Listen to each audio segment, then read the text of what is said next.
অন্তর্বর্তী সরকারের কয়েকজন উপদেষ্টা একটি বিশেষ দলের পক্ষে ষড়যন্ত্র করছে বলে অভিযোগ করেছেন জামাতে ইসলামীর নায়েবে আমির ডাক্তার আব্দুল্লাহ মাহমুদ তাহের। রাজধানীর মৎস্য ভবনের সামনের সড়কে বাংলাদেশের জামাতে ইসলামী ঢাকা মহানগর দক্ষিণের আয়োজনে এক মানববন্ধনে তিনি অভিযোগ করেন। পিআর পদ্ধতিতে নির্বাচন, জুলাই ঘোষণাপত্রের সাংবিধানিক স্বীকৃতি সহ 5 দফা দাবিতে যাত্রাবাড়ি থেকে গাবতলী পর্যন্ত দীর্ঘ মানববন্ধন করেছে জামাতে ইসলামী ঢাকা মহানগরী দক্ষিণ। বিস্তারিত আফজাল হোসেনের রিপোর্টে। পিআর পদ্ধতিতে নির্বাচন, জুলাই ঘোষণাপত্রে সাংবিধানিক স্বীকৃতি সহ 5 দফা দাবিতে যাত্রাবাড়ি থেকে গাবতলী পর্যন্ত প্রায় 15 কিলোমিটার এলাকায় মানববন্ধন করেছে জামাতে ইসলামী ঢাকা মহানগর দক্ষিণ। মৎস্য ভবনের সামনে আয়োজিত মানববন্ধনে দলের নায়েবে আমির ডাক্তার আব্দুল্লাহ মাহমুদ তাহের অভিযোগ করে বলেন, অন্তর্বর্তী সরকারের কয়েকজন উপদেষ্টা একটি বিশেষ দলের পক্ষে ষড়যন্ত্র করছে। তিনি আরও বলেন, সময় হলে এসব উপদেষ্টার নাম প্রকাশ করা হবে। কোন কোন উপদেষ্টার ষড়যন্ত্রে লিপ্ত আমাদের কাছে নাম আছে, তাদের কণ্ঠ রেকর্ড আছে। মিটিংয়ে তারা কি বক্তব্য রাখেন তার খবর আছে। আমরা জনগণের কাছে আপনাদেরকে এখন প্রকাশ করছি না, সুযোগ করে দিতে চাই, আপনাদের সংশোধনের জন্য সময় দিতে চাই। যদি সময়মত সাবধান না হন তাহলে জনসম্মুখে নাম প্রকাশ করা হবে। মানববন্ধনে আরও বক্তব্য রাখেন জামাতের কেন্দ্রীয় এবং মহানগরী পর্যায়ের নেতারা। দাবি আদায়ে প্রয়োজন হলে প্রধান উপদেষ্টার বাসভবন ঘেরাও করার কথা জানান ঢাকা মহানগরী দক্ষিণ জামাতের আমির নুরুল ইসলাম বুলবুল। অবিলম্বে আমাদের 5 দফা দাবি মেনে নিন। নভেম্বর মাসের মধ্যে গণভোট দিন। ফেব্রুয়ারি 2026-এর মাঝামাঝি সময়ে রোজার আগেই জাতীয় নির্বাচন দিন।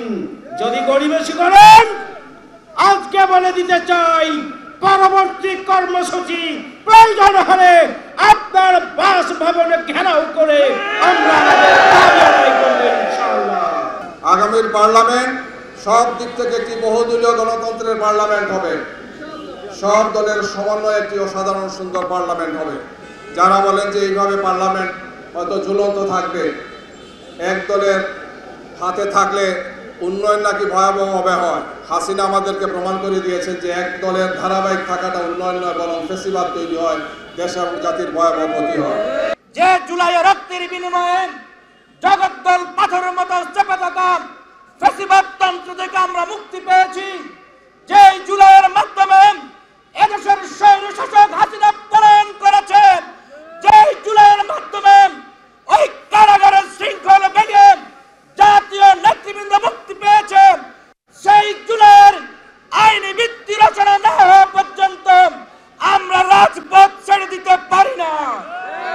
এদিকে পল্টন মোড়ে খেলাফত মজলিস, দৈনিক বাংলা মোড়ে বাংলাদেশ খেলাফত মজলিস এবং মতিঝিল শাপলা চত্বর এলাকায় ইসলামী আন্দোলনের নেতাকর্মীরা মানববন্ধনে অংশ নেন।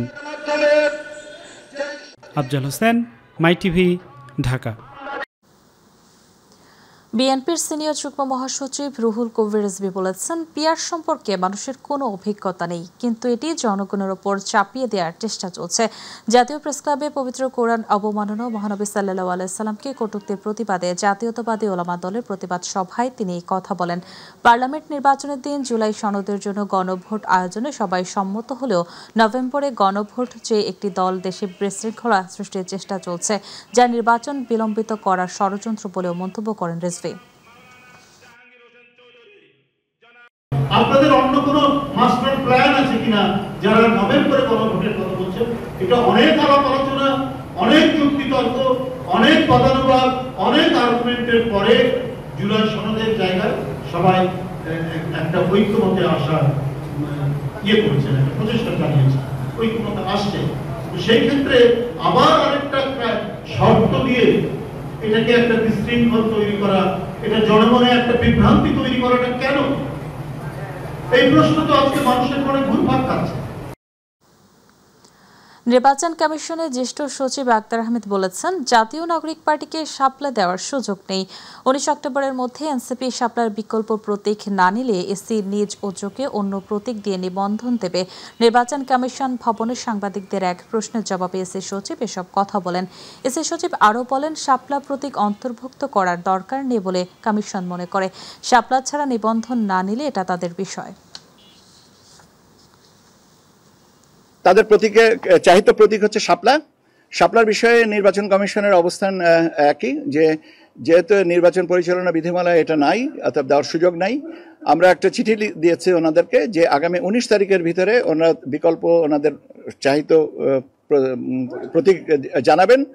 যদি এটা 19 তারিখের ভিতরে না জানান তাহলে স্বীয় বিবেচনায় নির্বাচন কমিশন এ বিষয়ে প্রতীক সিদ্ধান্ত নেবে। 20% বাড়ি ভাড়া বৃদ্ধি সহ 3 দফা দাবিতে বেসরকারি এমপিওভুক্ত শিক্ষকদের সচিবালয় অভিমুখে মার্চ টু সচিবালয় কর্মসূচিতে অংশ নিতে কেন্দ্রীয় শহীদ মিনারে উপস্থিত হয়েছেন হাজার হাজার শিক্ষকরা ঘোষণা দিয়েছেন, বিকেল 4টার মধ্যে প্রজ্ঞাপন জারি না হলে কেন্দ্রীয় শহীদ মিনার থেকে সচিবালয় অভিমুখে মার্চ টু সচিবালয় কর্মসূচি পালন করবেন তারা। গত রোববার জাতীয় প্রেস ক্লাবের সামনে অবস্থান কর্মসূচির সময় পুলিশের সঙ্গে সংঘর্ষ এবং সাউন্ড গ্রেনেড ব্যবহারের ঘটনায় পরিস্থিতি উত্তপ্ত হয়ে ওঠে। এরপর শিক্ষকরা শহীদ মিনারে অবস্থান নেন এবং সেখান থেকে লাগাতার কর্মসূচির ঘোষণা দেন।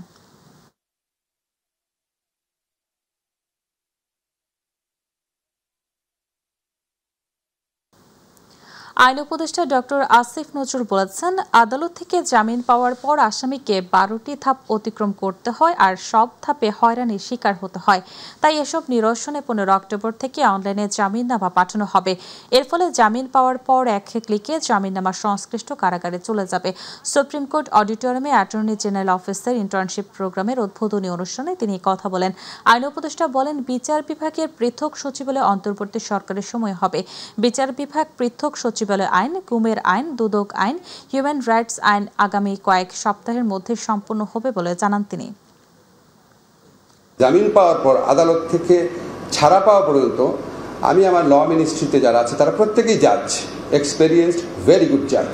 তাদের থেকে শুনলাম 12টা প্রক্রিয়াতে যেতে হয়। তার 12টা প্রক্রিয়াতে 12টা ধাপে তাকে টাকা দিতে হয়, কোনো ধাপে 12টা ধাপে তাকে হয়রানির সম্মুখীন হতে হয়। আগামীকাল আমরা পাইলট প্রজেক্ট চালু করছি। একটা ক্লিক করবে আদালতের রায় থেকে সরাসরি এটা জেলখানায় পৌঁছে যাবে, যে জেলখানায় আসামি আছে। দুর্নীতিগ্রস্ত কোনো ব্যক্তিকে নির্বাচনে মনোনয়ন দেওয়ার আহ্বান জানিয়েছেন দুর্নীতি দমন কমিশনের চেয়ারম্যান মোহাম্মদ আব্দুল মোমেন। তিনি বলেন, এক্ষেত্রে সততা আনতে পারলে দেশের দুর্নীতি দমনে পরিবর্তন আসবে। সকালে দুদকের সম্মেলন কক্ষে রিপোর্টার্স এগেইনস্ট কারাপশনের সাংবাদিকদের এক কর্মশালায় প্রধান অতিথির বক্তব্যে তিনি এসব কথা বলেন। জাতীয় নির্বাচনে দুর্নীতিগ্রস্ত প্রার্থীদের তথ্য পেলে দুদক প্রয়োজনীয় ব্যবস্থা নেবে জানিয়ে তিনি বলেন, বিসিবি নির্বাচনের অনিয়মের অভিযোগের বিষয়ে অনুসন্ধান করবে দুদক। অপর এক প্রশ্নের জবাবে দুদক চেয়ারম্যান বলেন, দুদকের কাছে সাধারণ অপরাধী আর সাবেক প্রধানমন্ত্রী শেখ হাসিনা ও তার পরিবারের সদস্যদের মধ্যে কোনো তফাৎ নেই।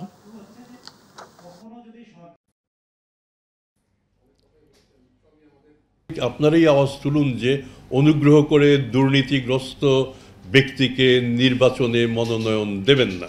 আপনি শীর্ষস্থানে দুর্নীতিগ্রস্ত রেখে আপনি দাবি করবেন যে না, আমি পুরো প্রতিষ্ঠান আমি চেঞ্জ করে ফেলবো, এটা কখনো হবে না। তো সুতরাং আমরা যদি এই আওয়াজটাই তুলি যে আমরা আগামী সংসদ নির্বাচনে আমরা সৎ লোককে চাই, আপনার এলাকার যিনি সবচেয়ে সৎ মানুষ তিনি যদি নির্বাচিত হন, সেটা আমাদের জন্য সবচেয়ে বেশি কাজে লাগবে। জুলাই আগস্ট হত্যাকাণ্ডে মানবতা বিরোধী অপরাধের মামলায় আওয়ামী লীগের যুগ্ম সম্পাদক মাহবুবুল আলম হানিফ সহ 4 আসামিকে ট্রাইব্যুনালে হাজির হতে পত্রিকায় বিজ্ঞপ্তি প্রকাশের নির্দেশ দেওয়া হয়েছে। এই সংক্রান্ত প্রতিবেদন আগামী 23 অক্টোবর দাখিলের নির্দেশ দিয়েছে ট্রাইব্যুনাল। এছাড়া কুষ্টিয়া 6 জনকে হত্যার ঘটনায় মানবতা বিরোধী অপরাধের মামলায় জাসদ সভাপতি হাসানুল হক ইনুর বিরুদ্ধে অভিযোগ গঠনের পরবর্তী শুনানি 23 অক্টোবর নির্ধারণ করেছে আন্তর্জাতিক অপরাধ ট্রাইব্যুনাল 2। এদিকে জুলাই গণঅভ্যুত্থানে সংঘটিত মানবতা বিরোধী অপরাধের মামলায় শেখ হাসিনা সহ 3 আসামির বিরুদ্ধে তৃতীয় দিনের যুক্তিতর্ক উপস্থাপন চলছে। বিচারপতি গোলাম মর্তুজা মজুমদারের নেতৃত্বাধীন ট্রাইব্যুনাল 1-এর যুক্তি তুলে ধরেছেন চিফ প্রসিকিউটর তাজুল ইসলাম।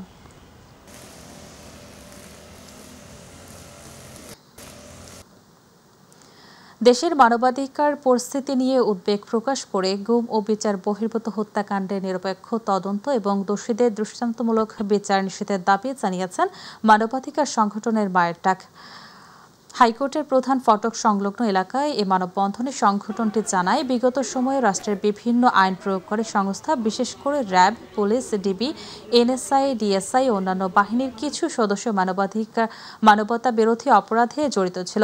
ভবিষ্যতে কোনো বাহিনী যেন রাজনৈতিক স্বার্থে ব্যবহৃত না হয় সে নিশ্চয়তার দাবিও জানিয়েছেন সংগঠনটি।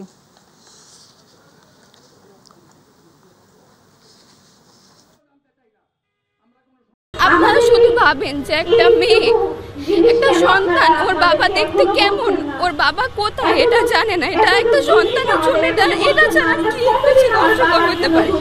বাচ্চা বুঝি তো সবাই সবকিছু পেয়ে গেল, সবাই ভালো আছে, কিন্তু আমাদের কি হইল? যে যার স্বার্থের কাছে ব্যস্ত হয়ে পড়ল, আর গুম হওয়া পরিবারের সদস্যরা রাজপথে রাস্তায় আন্দোলন করে যাচ্ছে। আমরা এইরকম কোন গুম কমিশন, ট্রাইব্যুনাল এইভাবে রাজপথে নেমে তাদের বিরুদ্ধে কথা বলতে হবে। আর এই সরকারে যারা আছেন তারা তাদের কাজ নিয়ে ব্যস্ত হয়ে যাবেন। ট্রাইব্যুনালে কেস সাবমিট করা হচ্ছে, মায়ের ডাকের যত আমাদের ব্যক্তিত্বের কেস সব কিন্তু ওখানে দেওয়া হয়েছে। বছর পার হয়ে যাচ্ছে, আমরা বছর পার হয়ে এখানে চলে আসছি অক্টোবরে, কিন্তু একটা ভিকটিম ফ্যামিলিও যাদের সন্তানরা ফিরে আসেনি তাদেরকে দায়িত্ব নিয়ে জানানো হয়নি তাদের সন্তানের সাথে কি হয়েছে। এবং যারা গত 15 বছর দেশে বেগম খালেদা জিয়া দেশের মাদার অফ ডেমোক্রেসি বলে উনি অন্যায়ভাবে জেলের ভিতরে ছিল, তারেক রহমানকেও মাজা ভেঙে দিয়েছিল 1/11 সরকার। এখন পর্যন্ত ইন্ডিয়ান পলিসি বাংলাদেশে কন্টিনিউ চলছে, তার বিরুদ্ধে কিন্তু আমাদের কোনো বক্তব্য আমরা কেউ দেইনি। আমরা ডিপ্লোমেসি, আমাদের মধ্যে অনেক বিষয় রয়েছে যেটা আমরা অনেক কথা ক্লিয়ারলি আমরা বলতে পারি না। দীর্ঘ বিরতির পর চট্টগ্রাম বিশ্ববিদ্যালয়ে অনুষ্ঠিত হতে যাচ্ছে বহুল প্রত্যাশিত কেন্দ্রীয় ছাত্র সংসদ চাকসু নির্বাচন। 35 বছর পর অনুষ্ঠিত এই নির্বাচনের সব প্রস্তুতি শেষ হয়েছে। নির্বাচনের দিন উপস্থিত থাকবে নির্বাহী ম্যাজিস্ট্রেট। আচরণবিধি লঙ্ঘন করলে ব্যবস্থা নেওয়া হবে বলে জানিয়েছেন প্রধান নির্বাচন কমিশনার। এছাড়া একদিনের মধ্যে ফল ঘোষণা করতে চায় বিশ্ববিদ্যালয় প্রশাসন। আগামীকাল সকাল 9টা থেকে বিকেল 4টা পর্যন্ত বিশ্ববিদ্যালয়ের 5টি অনুষদ ভবনে 7টি কেন্দ্রে ভোট গ্রহণ হবে। কেন্দ্রীয় ও হল সংসদ মিলিয়ে 907 জন প্রার্থী এবার প্রতিদ্বন্দ্বিতা করছেন। এর মধ্যে কেন্দ্রীয় সংসদে 415 জন এবং হল সংসদে 492 জন প্রার্থী রয়েছেন। মোট ভোটার সংখ্যা 27,517 জন। প্রত্যেক ভোটারকে 40টি ভোট দিতে হবে, 26টি কেন্দ্রীয় সংসদের জন্য, 14টি হল সংসদের জন্য। এদিকে রাকসু নির্বাচনের শেষ মুহূর্তে প্রচারণা তুঙ্গে। দ্বিতীয় দফায় আজ মঙ্গলবার চলছে 10ম দিনের মতো প্রচারণা। সকাল থেকে প্রার্থীরা ভোটারদের কাছে ছুটছেন হ্যান্ডবিল, প্রচারপত্র নিয়ে। প্রচারণার শেষ সময় হচ্ছে আজ রাত 12টায়। বৃহস্পতিবার ভোটকে সামনে রেখে এরই মধ্যে প্রায় সকল প্রস্তুতি সম্পন্ন করেছে বিশ্ববিদ্যালয় প্রশাসন। নিরাপত্তা ও আইনশৃঙ্খলা বজায় রাখতে ক্যাম্পাসে মোতায়েন করা হয়েছে অন্তত 2000 পুলিশ সদস্য। এছাড়াও মোট 3 স্তরের নিরাপত্তা বেষ্টনী থাকবে নির্বাচন দিন। 17টি হলের জন্য 9টি ভবনে 17টি ভোট কেন্দ্র প্রস্তুত এবং 990টি বুথ তৈরির কাজ শুরু হয়েছে। ভোট গ্রহণ করা হবে সকাল 9টা থেকে বিকেল 4টা পর্যন্ত। 28,901 জন ভোটারের ভোট গণনার জন্য সময় প্রয়োজন অন্তত 15 ঘন্টা বলে জানিয়েছেন বিশ্ববিদ্যালয় প্রশাসন। ক্যাম্পাসের যে কোনো সমস্যা বলেন, হলের সমস্যা, ডাইনিং এর সমস্যা, ক্যান্টিনের সমস্যা, মেডিকেলের সমস্যা, আমি যদি নির্বাচিত হই তাহলে দেখা যাবে যে এই সমস্যাগুলো নিয়ে আমি একটা বৃহৎ পরিসরে কাজ করতে পারবো। আমার যে ইশতেহারগুলো এইগুলো আমি যদি আসতেও পারি, মানে জয়লাভ করে আসি, তারপরেও আমি করব, এবং যদি জয়লাভ নাও করি সেই জায়গা থেকে আমি অব্যাহত রাখবো এই কাজগুলো। ক্যান্ডের মূল দায়িত্বে থাকবে পুলিশ, পাশাপাশি সেখানে থাকবে বিএনসিসি থাকবে। আর আমরা বিশেষ করে অ্যাক্সেস কন্ট্রোল করবো, যেখানে ভোটারদের প্রবেশ হবে সেই জায়গাগুলোতে বিএনসিসি থাকবে, বিশ্ববিদ্যালয় থেকে শিক্ষকগণ থাকবে, আর পুলিশ সাথে থাকবে। দর্শক, এই মুহূর্তে রাজশাহী বিশ্ববিদ্যালয় থেকে শেষ দিনের প্রচারণার খবর জানাচ্ছেন প্রতিনিধি শাহরিয়ার অন্তু। আপনাকে ধন্যবাদ। আপনি ঠিক যেমনটি বলছিলেন, প্রায় ৩৫ বছর পর আগামী ১৬ই অক্টোবর রাজশাহী বিশ্ববিদ্যালয়ে অনুষ্ঠিত হতে যাচ্ছে রাষ্ট্র নির্বাচন। সেই নির্বাচনকে ঘিরে আজকে প্রচারণার শেষ দিনে প্রার্থীরা ভোটারদের কাছে যাচ্ছেন, প্রতিশ্রুতি দিচ্ছেন নানা রকমের এবং লিফলেট বিতরণ করছে। আমি এই মুহূর্তে দাঁড়িয়ে আছি বিশ্ববিদ্যালয় ক্যাম্পাসে। এখানকার পরিস্থিতি যদি দেখাতে চাই, যে দেখেন যারা প্রার্থী হয়েছেন তারা প্রচারণা চালাচ্ছেন, ভোটারদের কাছে যাচ্ছেন, ভোটারদের নানা প্রতিশ্রুতি দিচ্ছেন। আবাসিক সংকট সহ যারা আসলে ক্যাম্পাসের বাইরে বসবাস করেন তাদের আবাসিক সংকট দূর করার প্রতিশ্রুতি দিচ্ছেন এবং নানা রকমের তাদের যে ব্যক্তিগত কিংবা কোনো সমস্যা থাকলে সেই সমস্যাগুলো দূর করার জন্য তারা আসলে চেষ্টা চালিয়ে যাবেন বলে আশাবাদ প্রকাশ করছেন। এবং আমার ক্যাম্পাসে আজকে আমি গোটা ক্যাম্পাস ঘুরে দেখেছি যে আজ থেকে বিশাল পুলিশের একটি ব্যাপক উপস্থিতি লক্ষ্য করা গেছে। প্রায় ২,০০০ পুলিশ ফোর্স মোতায়েন করা হয়েছে। এছাড়া আমার কথা হয়েছে নির্বাচন কমিশনার নজরুল ইসলামের সাথে। উনি আমাকে জানিয়েছেন যে ভোট গ্রহণে কোনো রকমের কোনো প্রতিবন্ধকতা নেই, ভোট গ্রহণের সকল প্রস্তুতি ইতিমধ্যে সম্পন্ন করেছে। এছাড়া আমার কথা হয়েছে রাজশাহী পুলিশ কমিশনার আবু সুফিয়ানের সাথে। উনি জানিয়েছেন যে আজ থেকে রাজশাহী পুলিশ প্রাঙ্গণে, রাজশাহী বিশ্ববিদ্যালয়ের প্রাঙ্গণে পুলিশ মোতায়েন করা হয়েছে। এছাড়া আমার কথা হয়েছে র্যাবের সিওর সাথে। উনি আমাকে যেটি জানিয়েছেন যে 12 প্লাটুন র্যাব দায়িত্ব পালন করবেন আজ থেকে। এবং আরও কথা হয়েছে রাজশাহী বিজিবি সেক্টর কমান্ডারের সাথে। উনি আমাকে জানিয়েছেন যে 6 প্লাটুন বিজিবি আসলে নিরাপত্তার দায়িত্ব পালন করবে।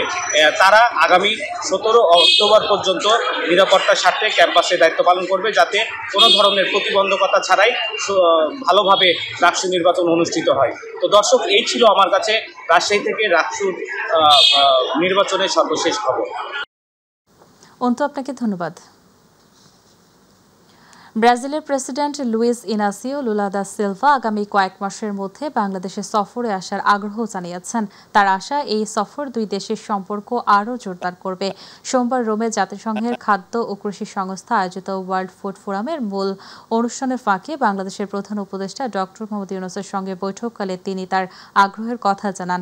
দুই নেতা ফোরামে মূল বক্তা হিসেবে অংশ নেন এবং পরবর্তী সময়ে সদর দপ্তরে এক দ্বিপাক্ষিক বৈঠকে বসেন। বৈঠকে তারা সামাজিক ব্যবসা, সর্বজনীন স্বাস্থ্যসেবা, সামাজিক অন্তর্ভুক্তি এবং দারিদ্র্য মোকাবিলার কৌশল সহ পারস্পরিক স্বার্থের নানা বিষয় নিয়ে আলোচনা করেন বলে জানান প্রেস সচিব শফিকুল আলম। বাইলেটারাল মিটিংয়ে অনেক বিষয়গুলো ছিল, social business, social inclusion, agriculture, তারপরে আমাদের যে আপরাইজিংটা হলো সেটা নিয়ে ডিসকাশন হলো।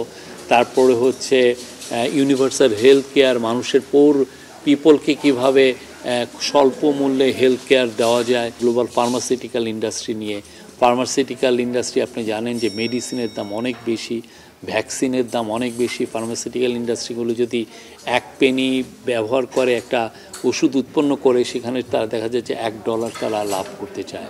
তো এই বিষয় নিয়ে, এই গ্লোবাল অনেক ইস্যু নিয়ে তারা কথা বললেন। একসময় শ্রমিক, ট্রাক চালক, C&F এজেন্ট, কাস্টমস আর রেল বন্দর কর্মকর্তাদের তুমুল ব্যস্ততা ছিল চুয়াডাঙ্গার দর্শনা আন্তর্জাতিক রেলওয়ে স্টেশনে। এই রেলবন্দর দিয়ে ভারত থেকে পণ্য আমদানি সহজ ও তুলনামূলক কম খরচ হওয়ায় এটি ছিল ব্যবসায়ীদের পছন্দের শীর্ষে। তবে নানা জটিলতা স্থবির হয়ে পড়েছে এই স্টেশন দিয়ে আমদানি। বেকার হয়ে মানবেতর দিন কাটাচ্ছেন শ্রমিকরাও। প্রতিনিধি আসিম সাইদের তথ্যচিত্রে আরও জানাচ্ছেন আতিকুর রহমান তিতাস। একটা সময় পণ্য আমদানিকে ঘিরে শ্রমিক, ট্রাক চালক, C&F এজেন্ট, কাস্টমস আর রেলবন্দর কর্মকর্তাদের ছুটোছুটি আর ব্যস্ততা ছিল চুয়াডাঙ্গার দর্শনা আন্তর্জাতিক রেলওয়ে স্টেশনে। এই রেলবন্দর দিয়ে ভারত থেকে পণ্য আমদানি সহজ ও তুলনামূলক কম হওয়ায় ব্যবসায়ীরা এটিকে বেছে নিতেন। তবে বর্তমানে নানা জটিলতায় স্থবির হয়ে পড়েছে আমদানি। ডলার সংকটের কারণে ব্যবসায়ীরা ভারত থেকে এলসির মাধ্যমে তাদের চাহিদা মতো পণ্য আমদানি করতে পারছেন না। হাতে গোনা কয়েক ব্যবসায়ী 2-1টি পণ্য আমদানি করলেও তা অন্যত্র খালাস করা হচ্ছে।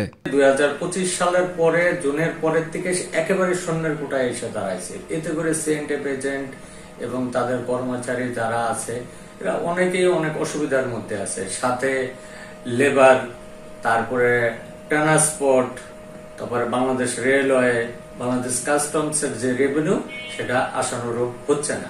এদিকে বন্দরে কাজ না থাকায় শ্রমিকরা বেকার সময় পার করছেন। পরিবার পরিজন নিয়ে বর্তমানে মানবেতর জীবনযাপন করছেন তারা।